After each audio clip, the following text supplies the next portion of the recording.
இன்று நாம் பார்க்க போகும் கதையின் தலைப்பு தென்றலாய் வந்தாள். தென்னந்தோப்புகளால் சூழப்பட்ட ஒரு அழகான கிராமம். காலையில் மஞ்சள் வெயில் பரவி கிடைக்கும் வயல்கள், பசுமையாக கட்டப்பட்ட வீடுகள், ஓடைகளில் ஓடும் தெளிந்த நீர். அந்த கிராமத்தில் தான் வசிக்கிறாள் கார்த்திக். கார்த்திக் ஒரு சாதாரண விவசாய குடும்பத்தைச் சேர்ந்தவன்.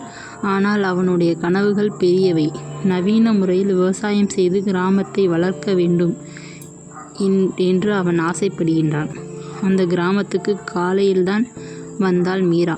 மீராவின் அப்பா அரசு பணி இருந்ததால் பல இடங்களை சுற்றி கொண்டே இருந்தாள்.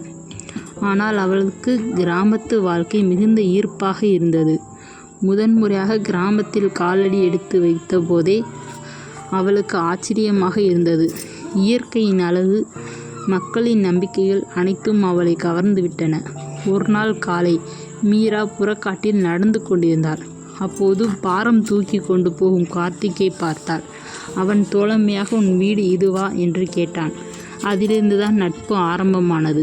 மீரா கார்த்திக்கிடம் கிராம வாழ்க்கை பற்றி கேட்க, அவன் அவளுக்கு விவசாயம் பற்றியும் பூமியின் மகத்துவத்தையும் சொல்லிக் கொடுத்தான். தினமும் சந்திக்க தொடங்கிய அவர்கள் எதிர்பாராத விதமாக ஒருவர் விரும்பத் தொடங்கினர்.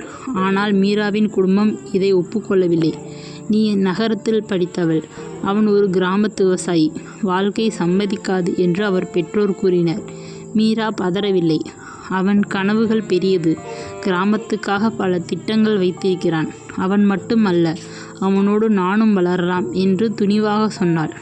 அவளது உண்மையான காதலையும் கார்த்திக்கின் நம்பிக்கையும் பார்த்த குடும்பத்தினர் பரிசீலனை செய்தார்கள்.